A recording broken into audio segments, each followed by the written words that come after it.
Renova-me, Senhor Jesus.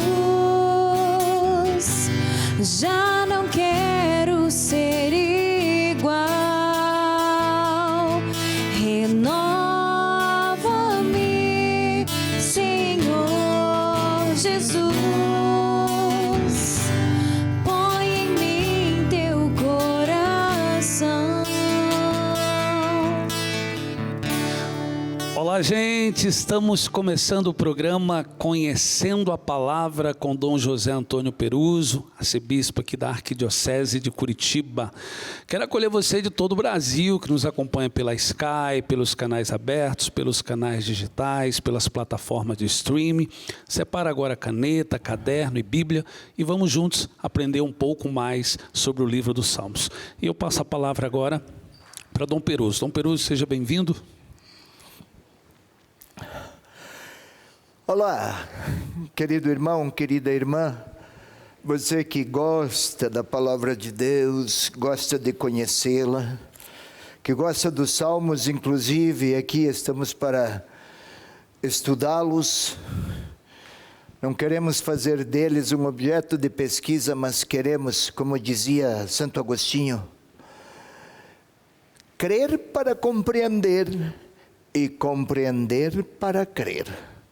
Queremos estudar os salmos para, conhecendo-os, poder crescer na fé e internalizar para o nosso tempo as experiências do salmista, ou dos salmistas, ou do povo de Deus, no tempo da composição e a forma poética com que traduziram suas experiências.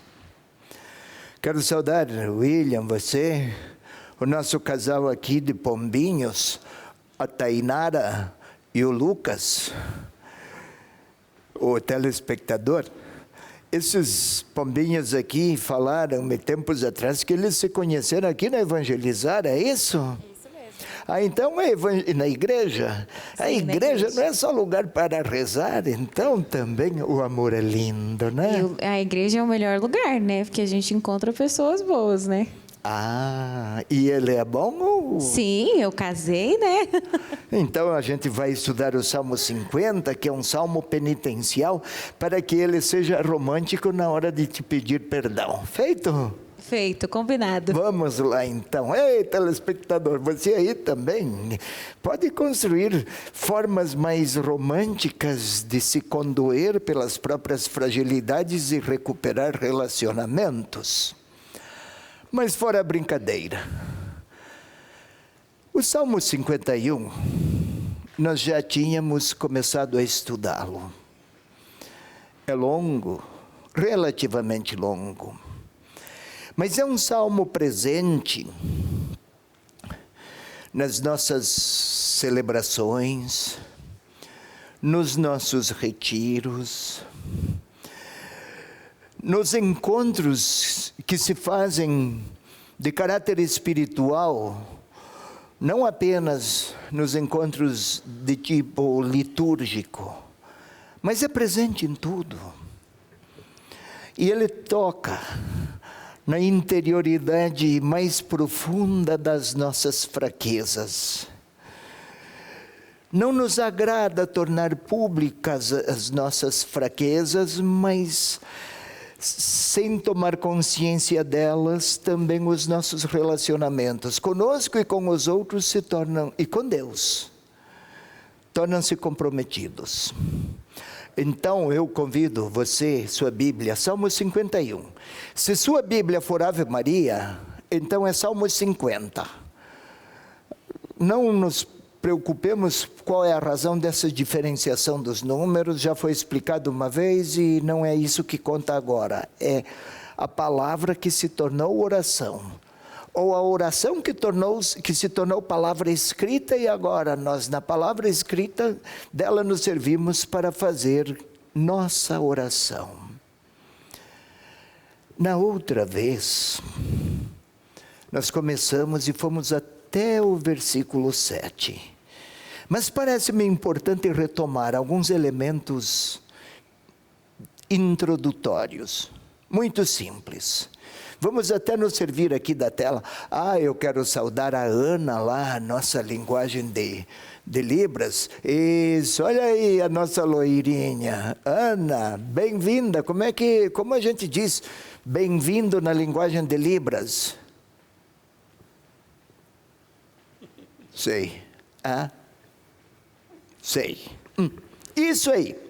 Bem-vinda, Ana. E vai nos ajudar a levar a palavra também a quem quer conhecê-la e tem a limitação auditiva. Se você lembra bem, William, foi dito naquele primeiro encontro que o Salmo 51 é o primeiro dos 7 salmos penitenciais. Se puderem projetar aqui na tela, por favor. Eu até vou tomar aqui, o nome disso é baqueta? Batuta. Batuta. A batuta. Então, o Salmo 51 é o mais importante dentre os 7 salmos penitenciais. Isso já foi dito. Só está projetado aqui a título de recordação. Entre os 7 salmos penitenciais que predominantemente abordam temas penitenciais, não exclusivamente, são o Salmo 6, o Salmo 32, o Salmo 38. Tainara, consegue ler de lá até aqui? Então leia, por favor, porque o William hoje veio sem óculos. Pobre homem. Depois dizem que sou eu que estou envelhecendo. Mas esse aí dá para ler, óbvio que esse aí dá para ler. Não, mas você esquece e a alguns poucos metros já não lê. E eu é que envelheço. Telespectador, corrija-o. Mas vai lá. Salmo, por favor, Tainara. Salmo 51. Sim. Salmo 102. Sim. 130. Sim. E 143. Estes são os 7 salmos penitenciais, mas o mais relevante deles, como texto penitencial, é o nosso Salmo 51. Vamos, pois, a tela seguinte, por favor. Aqui também, só uma frase para falar do Salmo 51, que, aliás, já foi explicitado na outra vez que estudamos o Salmo 51. Vai, menina, pode ler. Mostra a essência da verdadeira penitência. Essência da verdadeira penitência. Em que sentido tudo isso, o que se quer dizer com tudo isso? Ter consciência profunda do próprio pecado. Não é punir-se porque errei, como se tratasse de sentimento de culpa. Não esqueça, Lucas. Consciência de pecado, sentimento de culpa, é a dor que eu sinto por perceber que eu não sou quem eu imaginava que era. O que vão pensar de mim? Não consegui ocultar minhas fragilidades e agora tornaram-se visíveis as minhas fraquezas. É uma decepção comigo mesmo, sentimento de culpa. E situações em que quem sofre do sentimento de culpa não se perdoa. E não perdoando a si, dificilmente perdoa os outros. O que é consciência de pecado? Ou então sentimentos penitenciais, dolorosos? É a dor, a atrição, a contrição que eu sinto por ter ofendido quem eu amo. Dói em mim ter causado dor no outro. E este outro aqui é o próprio Deus. Este Salmo 51, por outro lado, é tão rico que também mostra ao orante de hoje o caminho que leva ao perdão. Porque ele é dotado de uma abertura sem reservas por parte do orante, para apresentar seus sentimentos, seus pensamentos. e diante de Deus confronta quem é ele e quem é Deus para ele. É uma espécie de honestidade consigo mesmo. Não chega a envergonhar-se das fraquezas, mas sonha em poder superá-las, não porque é forte, porque a força de Deus o qualificará a esta possibilidade e a este sonho. É um salmo que se concentra na aflição espiritual do orante. E este é bonito, Salmo 50. Observa-se no autor uma vida muito profunda de oração. É uma reflexão maravilhosa. Até se diz que foi um salmo e a oração de Davi, contrito que estava pelo seu pecado. É difícil dizer isso.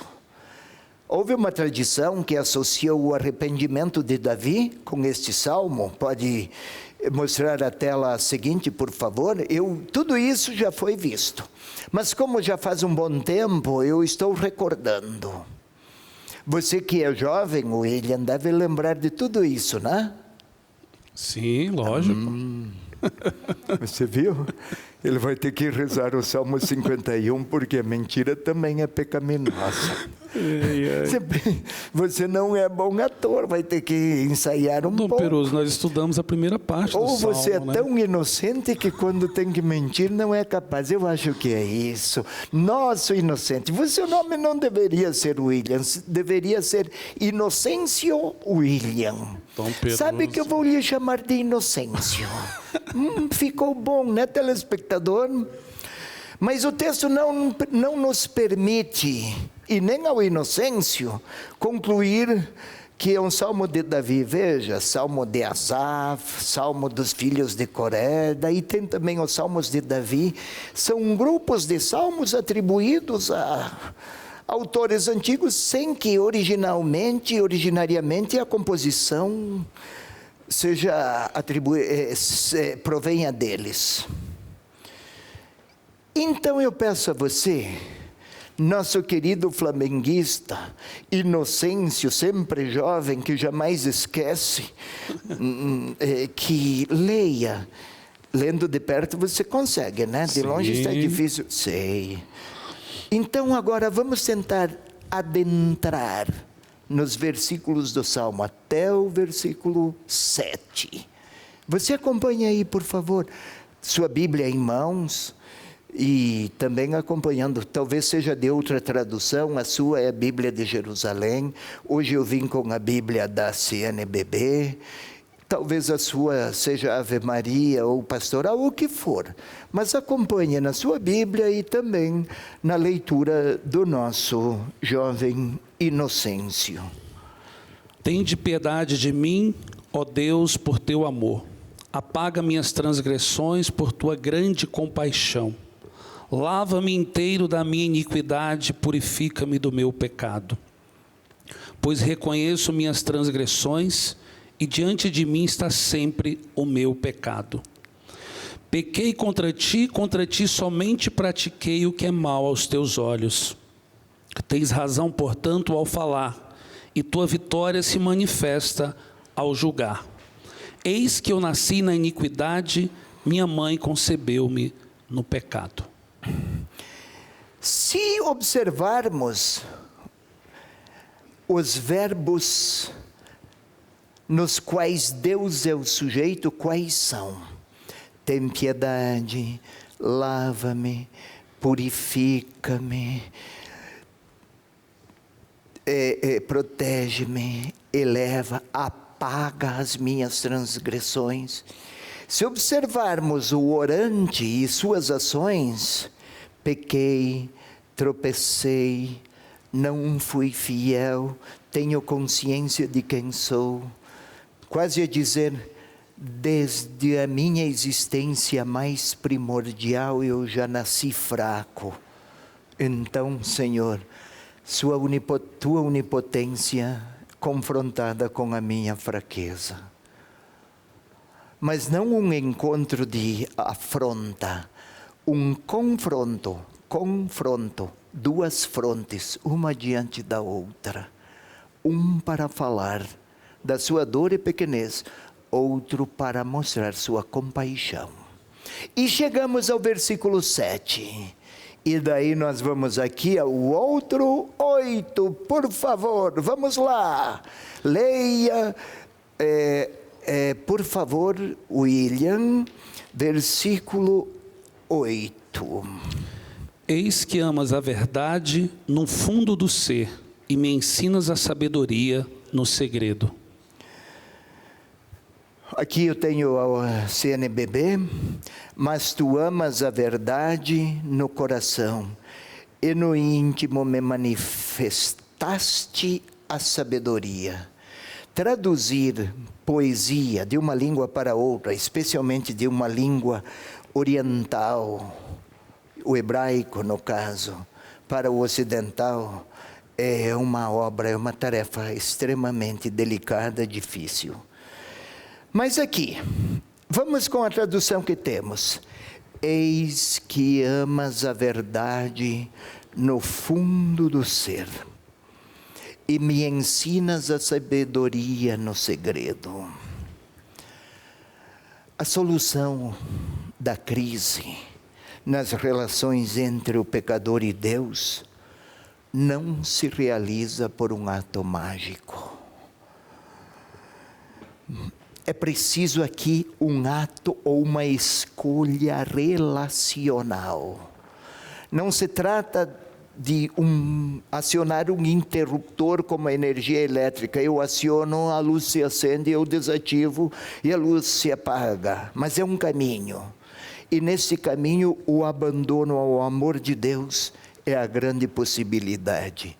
O pecador com sua consciência de fragilidade e Deus com a sua infinita bondade. Para destruir a maldade, somente a bondade de Deus. Isso no caso do pecador.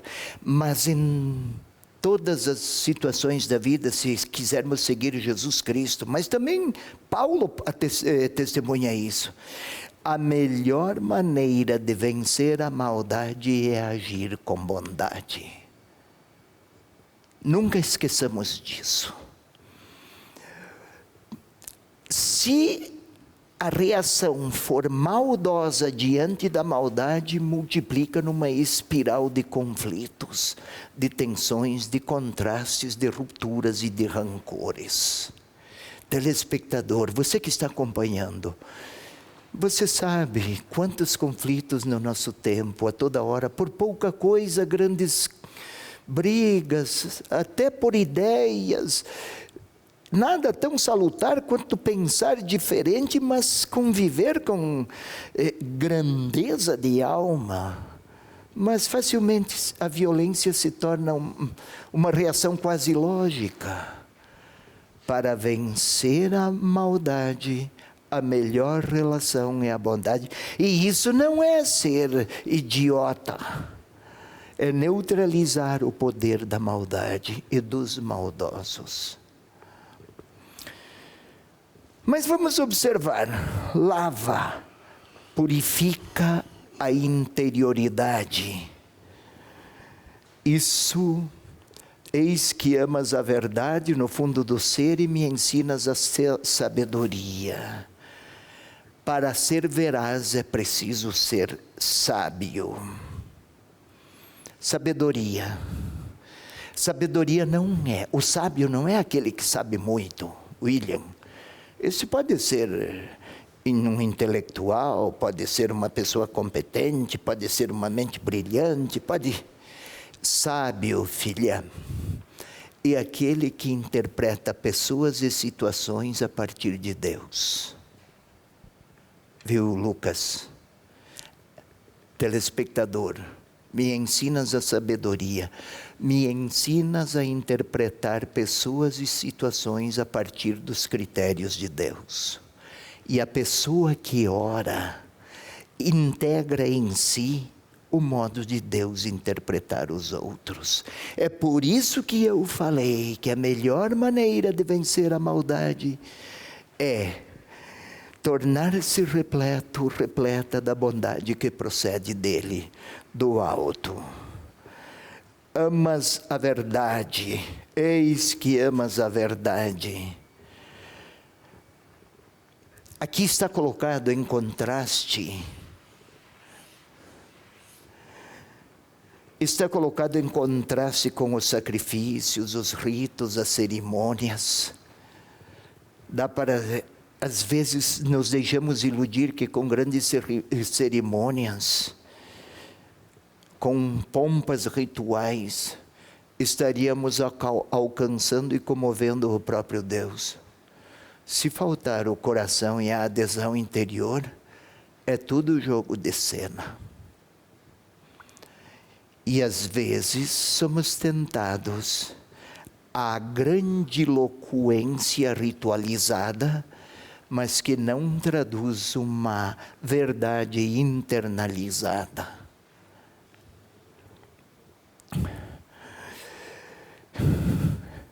Veja, aqui temos o casal. Se ele disser para ela, se você disser para ela que ela é a polenta que falta na sua marmita, mas não tem atitudes de comunhão, de perdão, ela acha que ela vai se convencer? Por mais encantado que você seja pelas polentas, não convence. Mas ela percebe se sai da intimidade de você mesmo ou é uma cena construída para salvaguardar aparências. A pior das mentiras é aquela que se pretende, que pretende se sobrepor à verdade. E com Deus somos tentados até a fazer esses jogos de cena. O salmista aqui esforça-se para fugir destes teatros. Vamos para a tela seguinte, por favor. Agora o nosso, o Tainaro, o Lucas. Leia você, Lucas, por favor. Purifica meu pecado com o hisopo e ficarei puro. Lava-me e ficarei mais branco do que a neve. Vamos começar pelo branco da neve. É uma imagem usada também em Isaías 1:18. Que seja sincero o amor pelo próximo, e então podereis me procurar no templo e ficareis brancos como a neve. Você já teve a chance de ver a neve, William? Ainda não. A Inocêncio? Não. Não? Vocês puderam ver? É muito branco e é maravilhosa, mas é a minha experiência do autor. Hisopo. O que é o hisopo? Na antiguidade é um tipo de arbusto do deserto que cresce até entre as rochas. Não é alto. No deserto o que houver de arbusto é baixinho, bem ramificado, tronco forte para sustentar as folhas num lugar muito seco. Tomavam aquilo e usavam com a água, como se faz para aspergir, às vezes, alguns atos penitenciais. O povo canta e o padre percorre os corredores da igreja aspergindo água. Nós chamamos aspersório, e é aquele objeto apropriado. Naquele tempo era o hisopo, um arbusto.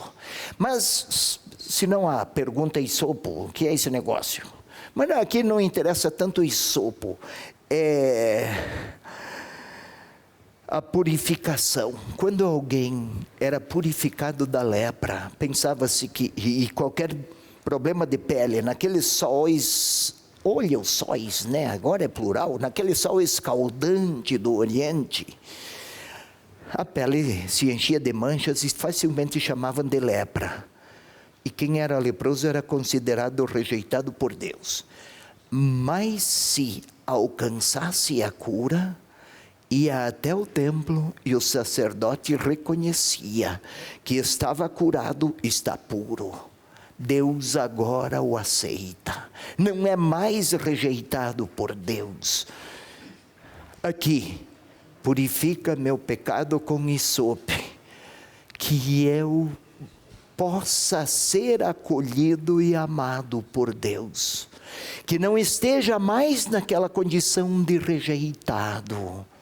Então não é apenas um ritual, aspergir água benta. Se eu receber água com hisopo, esse gesto está a dizer que Deus se reaproximou, Ele está purificado. Esta é a súplica do orante penitente. Eu vou usar o hisopo aqui para depois aspergir sobre o pessoal que fica controlando o meu tempo aí, purificá-los, porque eles estão pecando de tanto que me incomodam. Vai lá, cantem que eu tenho que trabalhar. Antes disso, eu quero lembrar você que nos acompanha em casa, faz parte da família Evangelizar, que você possa fazer a sua contribuição e nos ajudar nesse mês. Um canal de televisão, 24 horas com um conteúdo como esse. Então contamos com a sua generosidade, está aparecendo aí o QR Code. Nos ajude a continuar. Vamos para o intervalo com música, voltamos já. Perdão, Senhor, tantos erros cometi. Perdão, Senhor, tantas vezes me omiti.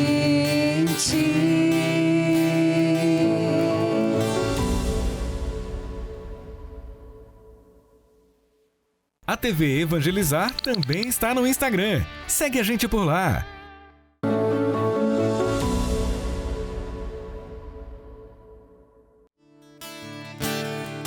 Lava, purifica e restaura-me de novo. Serás o nosso Deus e nós seremos o teu povo. Derrama sobre nós a água do amor, o Espírito de Deus, nosso Senhor. Estamos de volta com o programa Conhecendo a Palavra com Dom José Antônio Peruso, arcebispo aqui de Curitiba, e quero convidar você a se inscrever no nosso canal do YouTube, youtube.com/TV Evangelizar Oficial, e rever os outros programas dos Salmos, inclusive a primeira parte do Salmo, do versículo 51, do versículo 1 ao 7, você encontra no nosso canal do YouTube. Dom Peruso. Vamos seguir. Mas sabe, telespectador, amigo telespectador, esses programas, você vê aqui, eu, o Inocêncio, o casal que canta, a Tainara e o Lucas, mas tem muita gente trabalhando aqui. Ciro, vem cá um pouquinho, por favor. Este por exemplo, é o coordenador, olha aqui, o Ciro, ele nos ajuda aqui. Olha a cara do homem, fisionomia meio apocalíptica. Parece o filho do pai Abraão, parecido com ele. Mas vocês precisam ver com que dedicação o homem ajuda aqui. E com ele toda uma outra equipe. É bom mostrar, sabe, o telespectador encontra já tudo pronto, mas antes disso há o esforço de muitos que amam a palavra e querem partilhar o que amam com os telespectadores que também creem, com todos estes que aqui ajudam. Mas vamos lá. Eu estava a explicar o hisopo e o hisope. Também, quando alguém tinha lepra e se via curado, ou então, quando lidavam com cadáveres, é preciso sepultar, pessoas morriam, ficava numa condição de impureza e usava-se o hisopo e estava numa condição de pureza outra vez. Mas não é uma referência à pureza apenas ritual. É retrato exterior de uma realidade internalizada e vivida desde o interior. Serei puro, serei branco. Por favor, não queiram associar aqui com cores e com questões culturais, de cores, de etnias. O branco é sempre usado naquela época como para a linguagem simbólica, a coloração da luz. Branco e luz. Serei iluminado desde dentro, como quando tem neve, tudo fica muito claro. O dia que tem sol e tem neve, a luminosidade do ambiente se acentua grandemente. É por isso. Mas vamos à tela seguinte, por favor. Outra vez, o Lucas, você pode ler, por favor? Sim. Faze-me ouvir o júbilo e a alegria, e dancem os ossos que esmagaste. Esmagaste, outros dizem que triturastes, outros dizem que dilaceraste. Vamos aqui entender.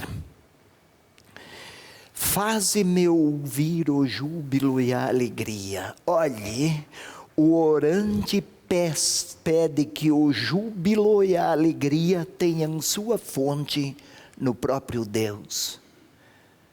De si próprio, ele reconhece que faltam-lhe os recursos para tanto.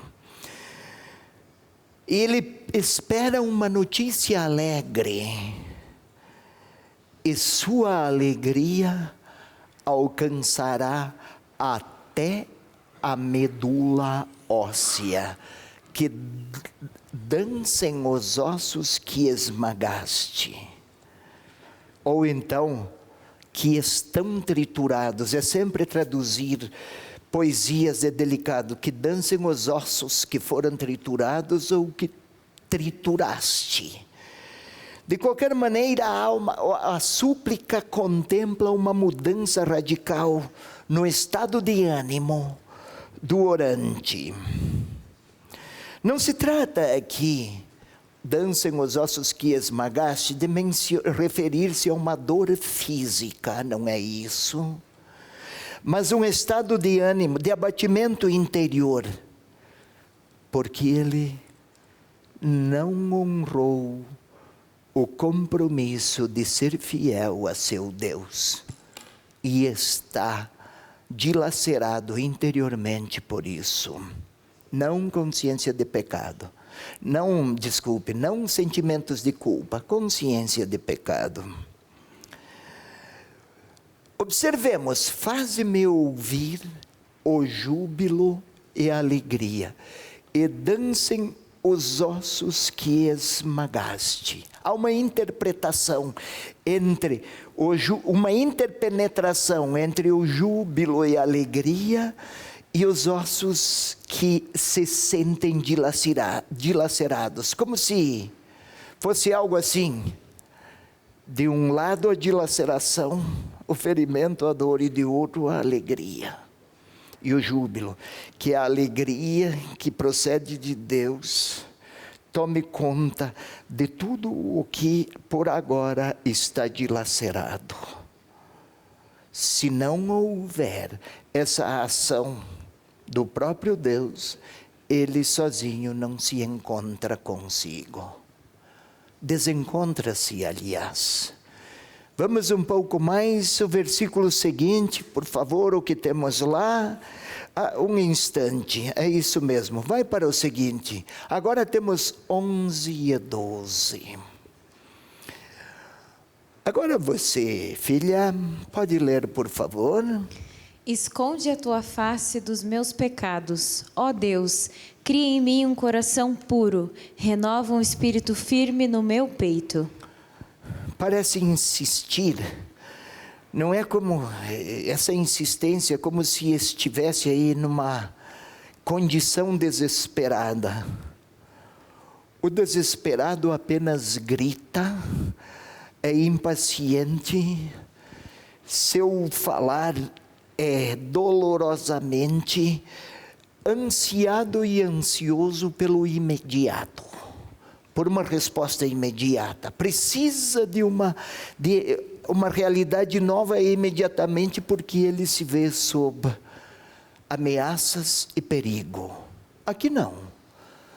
Esconde a tua face dos meus pecados. Mas eu gostaria antes que você observasse, William,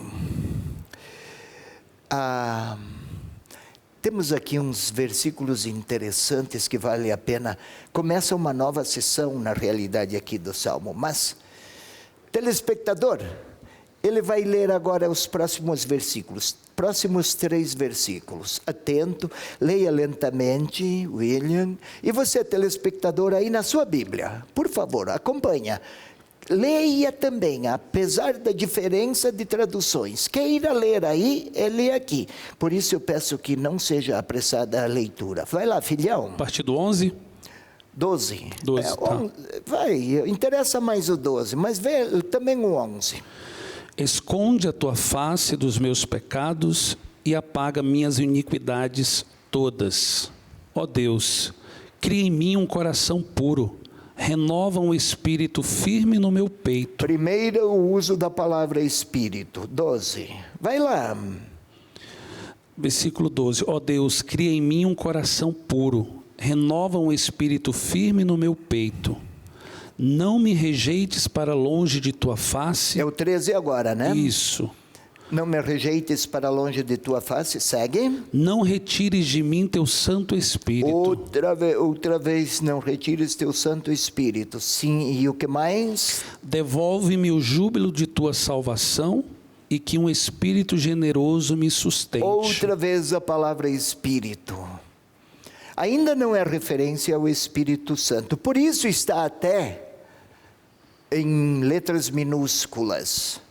Não se sabia, ainda não se interpretava, não se conhecia, não era uma expressão usual. A teologia e a revelação, o processo da revelação de Deus na Bíblia é gradualizado pela história. Jesus depois é que falou do Espírito Santo e Paulo desenvolveu toda essa teologia de maneira mais sistematizada. Mas vamos por partes. Agora voltemos. Literalmente, não é apenas esconde a tua face dos meus pecados. É como se cobre o teu rosto dos meus pecados. A hora de olhar para mim, Senhor,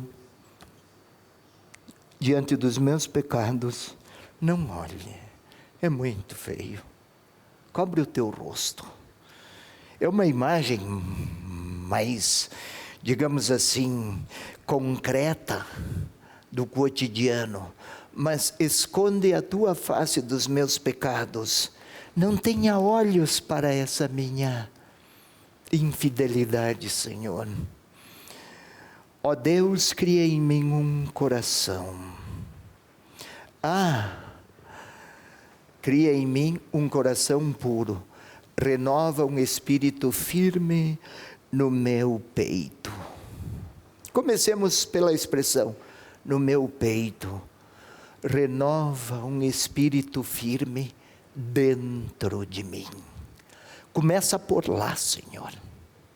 É lá que, na minha interioridade, que urge que tua bondade possa agir, transformar, renovar, revitalizar, reconstruir, recriar.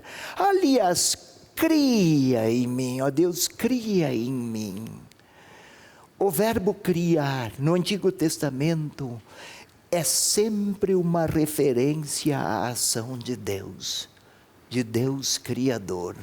No princípio, Deus criou o céu e a terra.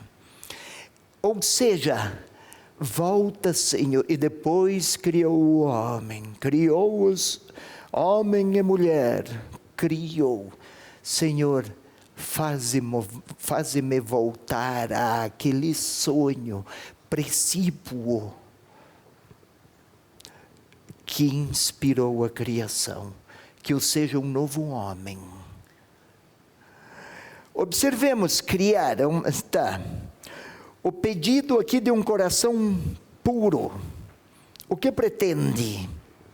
Coração puro. Você pode ler lá no versículo 7, retrocedamos um pouquinho, William? Sim. William Inocêncio. Eis que eu nasci na iniquidade, minha mãe concebeu-me no pecado. Não é aqui, esse versículo 7, qualquer alusão ao pecado original. Não. O autor deste salmo está a dizer: Senhor, sou fraco desde sempre. Desde o momento mais primigênio da minha concepção, mais primordial. A Ana pediu que eu não usasse palavras menos usuais, porque daí não saberia como ia dar linguagem de Libras. Ana, como é que é? Renova em mim, cria em mim um coração puro, como na origem. Como é que faz? Vai lá, vai devagar.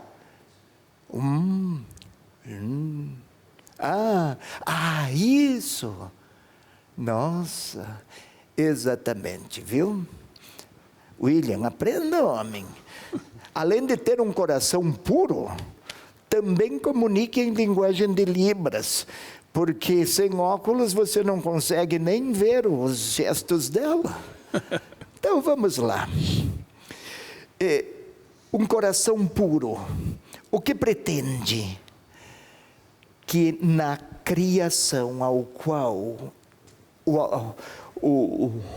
pela qual sonha o orante, que ele possa recuperar para si aquele projeto mais originário que Deus acalentou ao criar o homem e a mulher.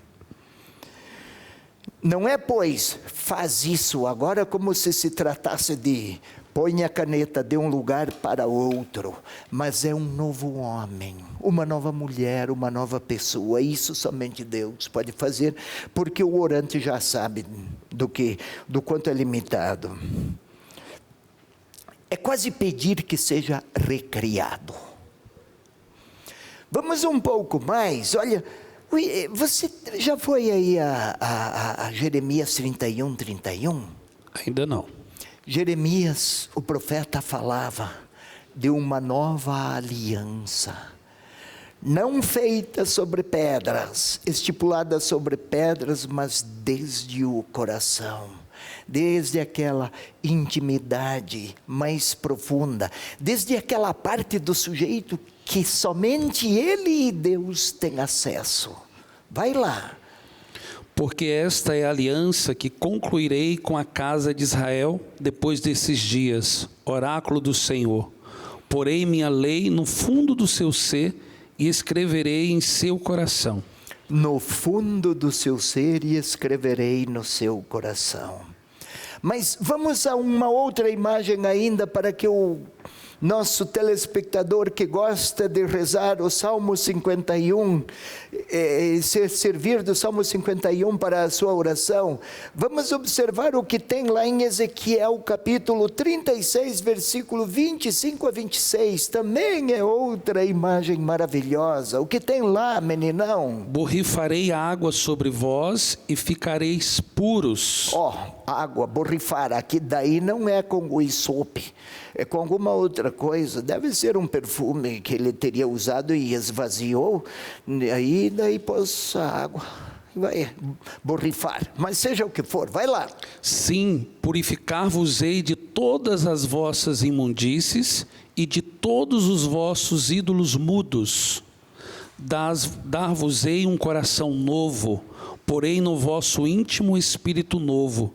Tirarei do vosso peito o coração de pedra e vos darei um coração de carne. Tudo novo. Eis o que o orante também está a pedir aqui. Renova em mim um espírito firme no meu peito. Espírito firme está a se referir a quê? A alguém que tenha têmpera. Faz de mim um sujeito capaz de dizer não às iniquidades que me provocam permanentemente. Nós dizemos hoje tentações, provações, ele está a dizer: Senhor, olha aqui. Paulo também escreveu: não faço o bem que quero e acabo fazendo o mal que não quero. Somente a bondade de Deus pode me reconstruir. Sabem, telespectadora, este salmo, temos aqueles salmos imprecatórios de punição ao pecador, vingança de Deus, que ele seja punido. Aqui não tem nada disso. É um passo de maturação teológica e espiritual gigantesco em relação à mentalidade do tempo. Vamos ao versículo 13, por favor, a outra tela. Como está o nosso tempo, por favor? Ainda temos alguns minutinhos, então vamos lá. Telespectador, aqui nós temos que olhar para a tela, para o William, para os Tainaros, para essa fisionomia sorumbática que você viu aí do Ciro. Sorumbático, como é que é? Como é que você vai traduzir aí na linguagem de Libras, sorumbático ou taciturna? Ah, nem ela sabe. Ah, não. Ah, é assim? Sei. Então vai lá. Por favor. Menina, queira ler? Não me rejeiteis para longe de tua face. Não retireis de mim teu Santo Espírito. Não me rejeites. Também está lendo de longe. Não me rejeites. Aqui o Espírito é, como eu falei, o Santo Espírito. Agora, Espírito não é uma referência a têmpera, força interior. Telespectador, a palavra Espírito, nós associamos especialmente com algo que se contrapõe ao material, matéria e espírito. Na tradição bíblica não é isso. E especialmente no Antigo Testamento, espírito é força, vitalidade interior. A palavra concreta para referir, usar é ruach, e outros também, nefesh, em hebraico e outros, mas é para referir aquela força interior. Pois bem, este Espírito aqui, não retires de mim teu Santo Espírito, o alento, o sopro de vida, a capacidade de querer bem e a capacidade de amar a verdade e de amar a Deus, o próprio Deus. Não retires de mim a capacidade de te querer, Senhor. Não retires de mim aquela disposição secreta que me move a buscar-te, meu Deus.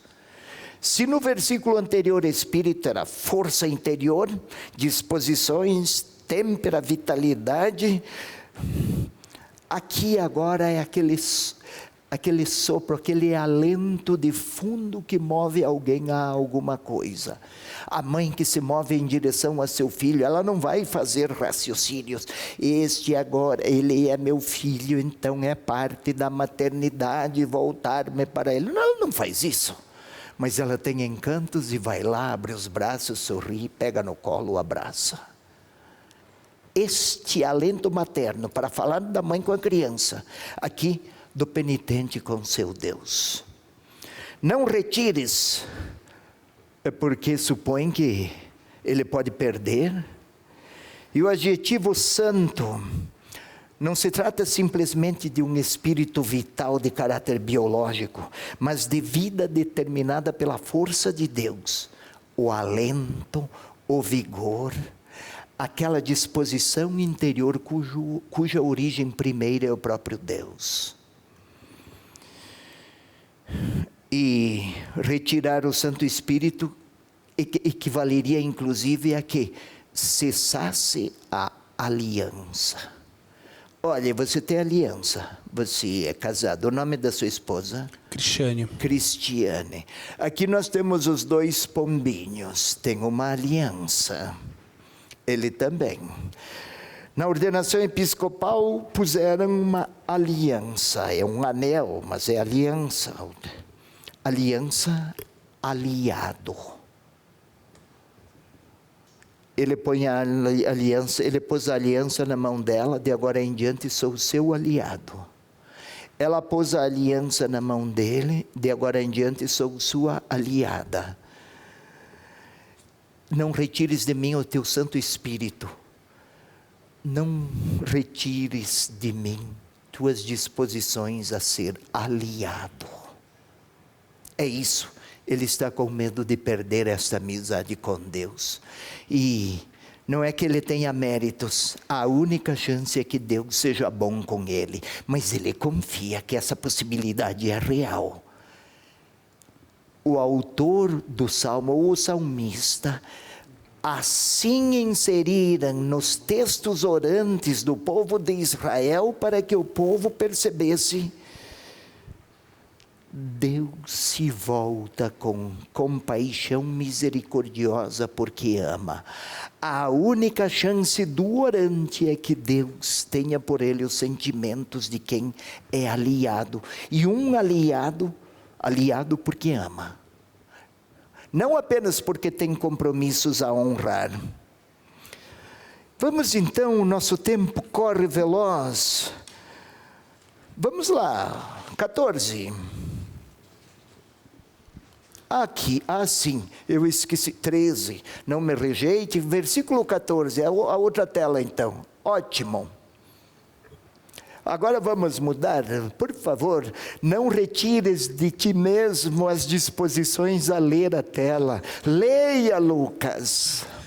Devolve-me o júbilo da tua salvação e que um espírito generoso me sustente. Opa, sustentar, devolve-me o espírito e que o espírito generoso. O generoso aqui não é apenas para falar abundante, mas espontâneo. Como é natural para a mãe abraçar a sua criança, faze com que seja natural, Senhor, tua força para que eu permaneça sustentado por tua bondade. Sustentar não é um ato momentâneo, pontual, é segurar de maneira permanente. Quase como se fosse assim, agora você é alguém que não consegue caminhar ou caminha com muitas dificuldades. Assim é o pecador que está a pedir que seu Deus o tome pela mão e o segure e o ajude a caminhar e o faça capaz de fazer seu percurso e o tome sem renunciar a essa solidariedade, porque se eu soltar, ele cai. É algo que o Espírito generoso sustente o caminho e a vida do orante, consciente do seu pecado. Então, você com esta sabedoria de vovô, acabou o tempo? Mais um minuto, como é generoso, vocês também rezou o Salmo 51 e está se convertendo, como é bonito o Salmo. Vai lá, então, rapidinho, antes que ele mude de ideia, queira ler aí a tela seguinte. Vou ensinar teus caminhos aos transgressores, para que os pecadores voltem a ti. Olha aqui. O pecador antes, o homem bom rezava para que o pecador fosse punido. Agora o pecador que se sente perdoado vai trazer outros pecadores para que experimentem o perdão. Se os salmos de imprecação é para enxotar os pecadores do templo, aqui é o pecador que vai trazer até o templo aqueles que desejam experimentar a bondade misericordiosa de Deus. É hora de concluir. O Salmo quase está a dizer, o salmista, uma experiência antecipada da bondade revelada, da bondade de Deus revelada em Jesus Cristo. E que Paulo disse, quem poderá nos separar do amor de Cristo? Só nós mesmos. Quem poderá nos separar do amor de Deus? Só nós. Desde que não queiramos tomar consciência da nossa pequenez e da sua grandeza misericordiosa. Um abraço. Olá, gente, chegamos ao final do nosso programa. Fique conosco, acompanhe também, reveja o nosso canal do YouTube. Evangelizar é preciso. Até o próximo.